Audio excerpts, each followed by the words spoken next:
জঙ্গল সলিমপুরের তো সফলতা এই সালাউদ্দিন আহমেদের, সেটি তো বলেন না।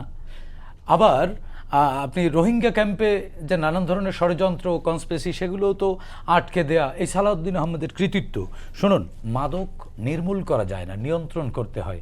আপনি দেখুন আগের মতো সেই একেবারে মাদকের অভয়ারণ্য ঢাকা শহরে নেই। যে চিহ্নিত মোহাম্মদপুর, সেই জায়গাটি কিছুটা হলেও তো মুক্ত হচ্ছে, ধীরে ধীরে হচ্ছে। 17 বছরের জাঙ্ক তো 17 মাসে দূর হবে না।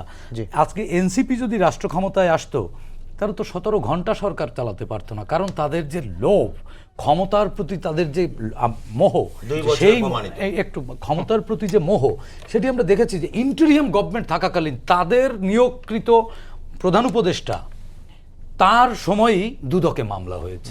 দেখুন, এই জায়গা থেকে বেরোতে হবে। আমাদের রাজনৈতিক সংস্কৃতির আমাদের রাজনৈতিকভাবে সভ্য হতে হবে। এনসিপির নেতাদের এই যে ক্ষমতা হারাবার বেদনা, এখান থেকে, এই জায়গা থেকে বেরিয়ে দল হিসেবে একটা ন্যারেটিভ বা একটা রাজনৈতিক ফিলসফি তৈরি করতে হবে যে এনসিপি মানুষের জন্য এই রাজনীতিটা নিয়ে আসছে।